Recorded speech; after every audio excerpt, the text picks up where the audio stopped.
एक राजकीय बातमी आहे। अजित पवारांनी आता मुख्यमंत्री पदाची शपथ घ्यावी असं खासदार सुनील तटकरे यांनी म्हटलंय।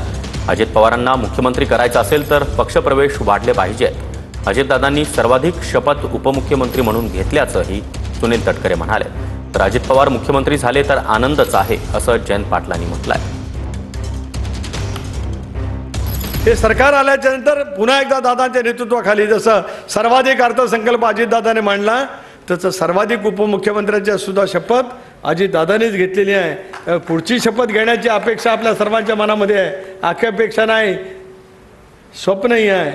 ते प्रत्यक्षात कृतीमध्ये उतरायचं असेल तर आजच्यासारखे असंख्य पक्षप्रवेश हे आपल्या सर्वांच्या दृष्टिकोनातून महत्त्वाचे आहे। काय महाराष्ट्राचा मुख्यमंत्री होण्याची इच्छा आहे, त्याला शुभेच्छा द्यायला काय, शेवटी राजकारण हे खुल्या मनानं करायचं असतं। त्यामुळं त्यांना ह्या आता 5 वर्ष तर आमचा कोणाचा विषय नाही। या 5 वर्षात देवेंद्र फडणवीस, एकनाथ शिंदे आणि अजितदादा हे तिन्ही पक्षाचे प्रमुख आहेत। त्या तिघातल्या याच्यात संधी त्यांना मिळाली तर त्याचा आनंद आमच्यावर त्यांनी अनेक वर्ष काम केले म्हणून आम्हाला होणारच, का नाही होणार।